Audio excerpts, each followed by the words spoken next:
Not going to talk about the conceptual aspect, although I know that with every sensation you have, you automatically synthesize a concept, or what we then call a representation, right? So I'm not going to talk about that. But my question is, do colors and sounds exist in the world, or are they just products of sensory and neurophysiological mechanisms?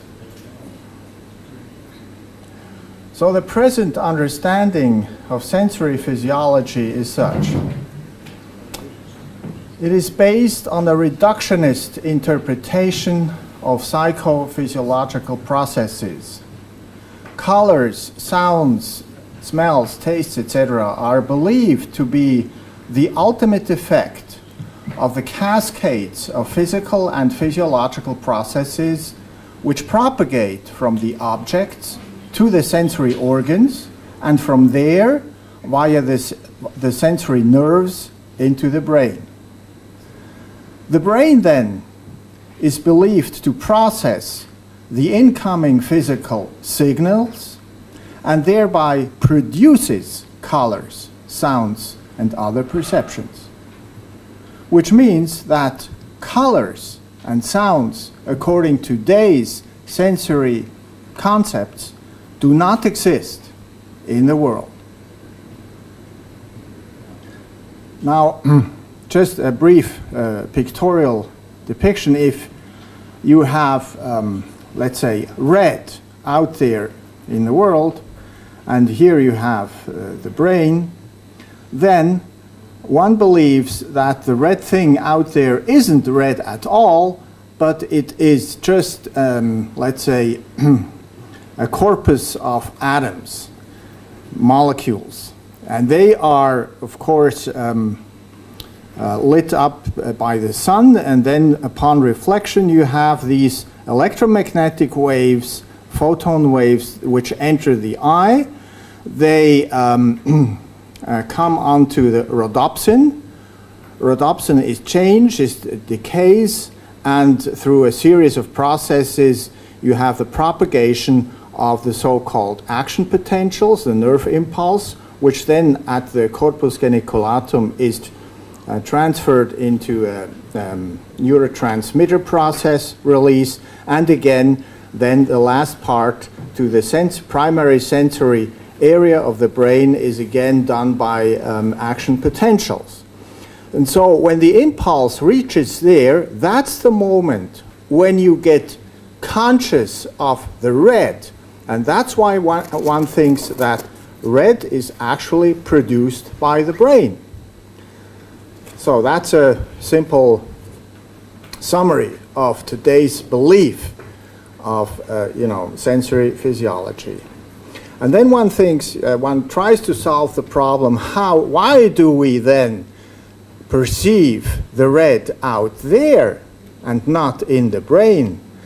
And then for this reason, one has invented in the 20th century the dogma or the principle of projection.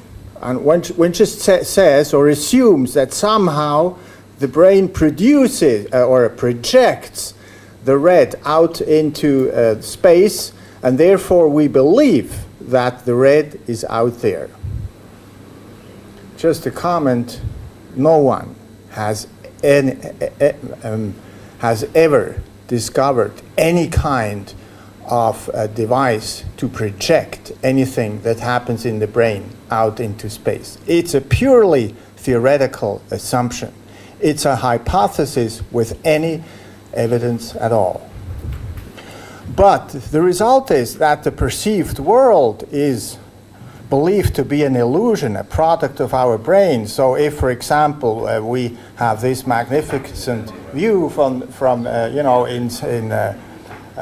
what's it called, in Rio de Janeiro, and if we see all these colors and smell these smells, etc., even if we encounter humans there, we have to believe that everything, that we sense is made up by our brains. That's actually, the practical consequence of this kind of thinking. Nothing out there is real. So all that you see here are not real.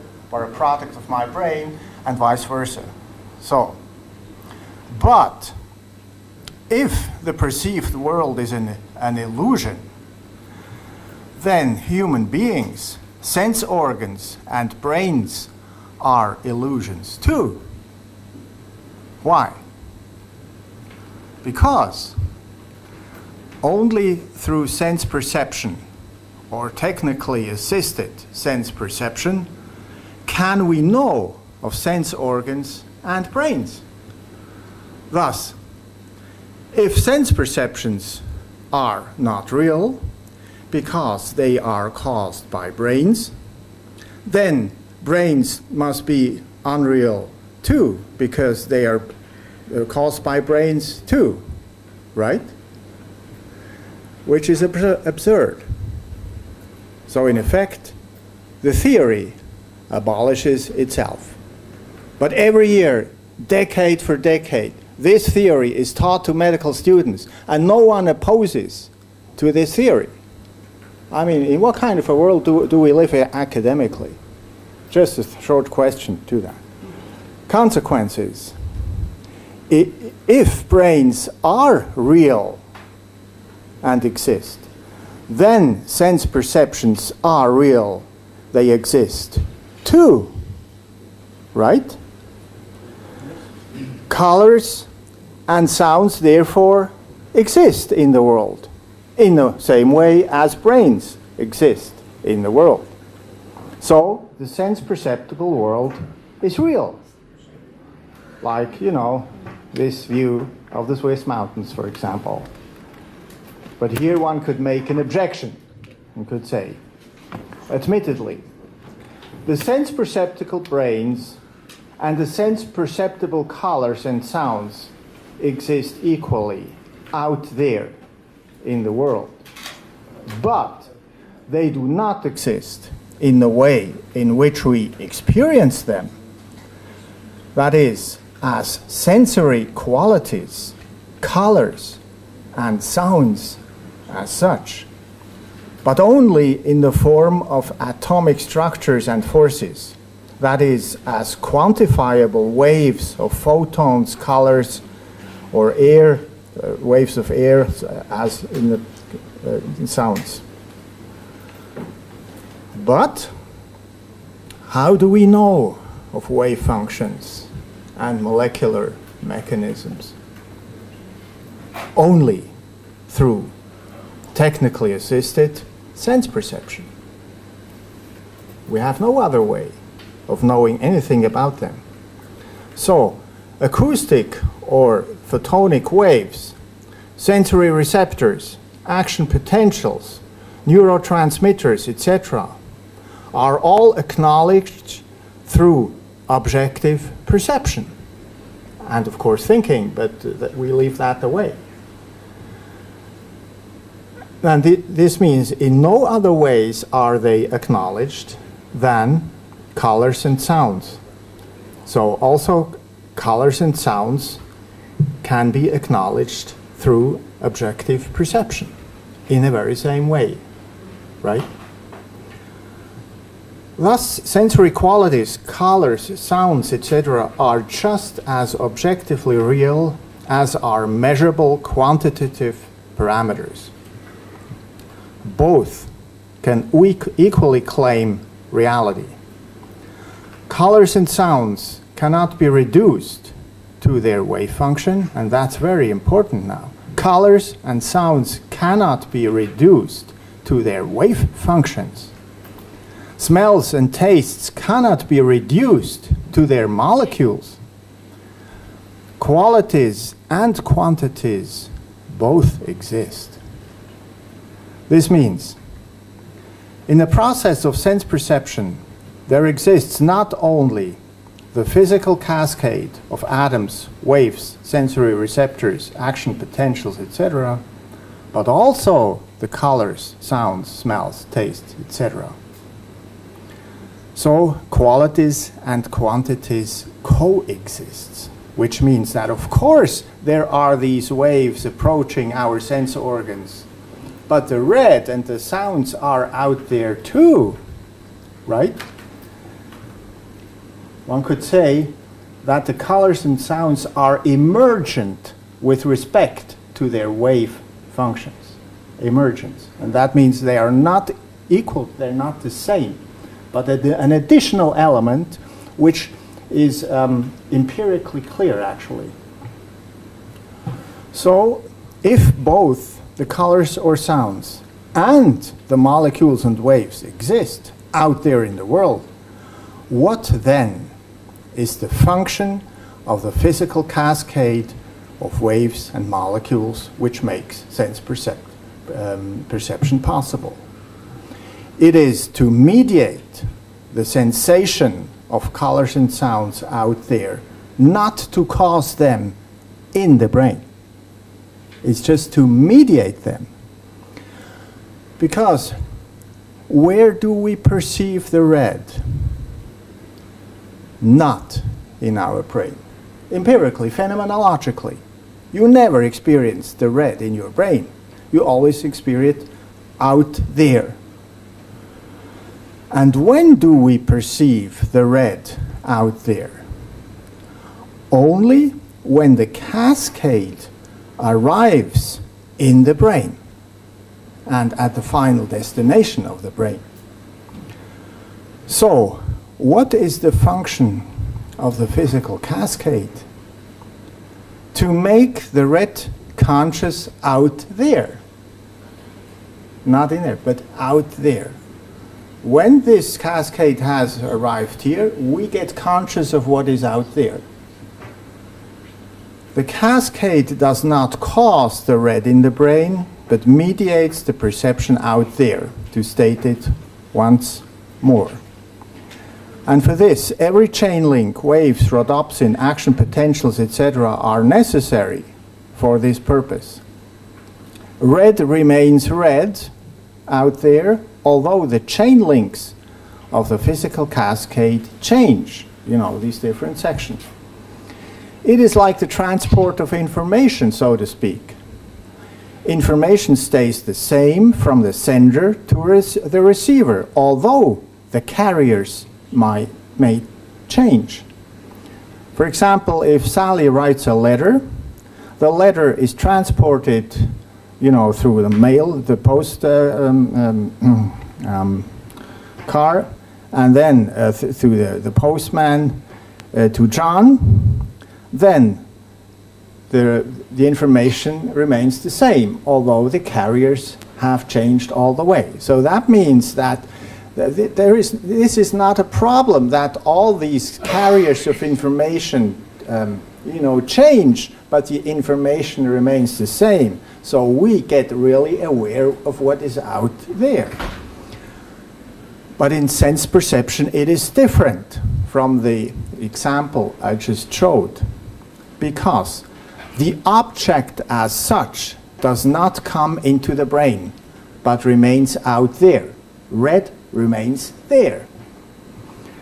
Upon arrival of the cascade in the brain, the objects are perceived out there. So, perceptive consciousness does not remain in the brain. This is important now. Perceptive consciousness does not remain in the brain, but extends beyond the borders of the body into the space out there. Therefore, if the cascade of physical waves and physiological processes does not cause red in the brain, but mediate the perception of red outside the brain, then the cascade mediates the extension of perceiving consciousness out into space. That is what actually happens, phenomenologically spoken. The sensory process, therefore, does not only consist of the physical and physiological processes, as which it is always taught to medical students, right? A purely mechanistic side of human sensory physiology. These processes are but the necessary condition the mediating material processes for sense perception, but not perception as such. Perception as such is a mental process. To sense, to perceive, to become aware, to experience, etc., are not physical or physiological, but psychological activities.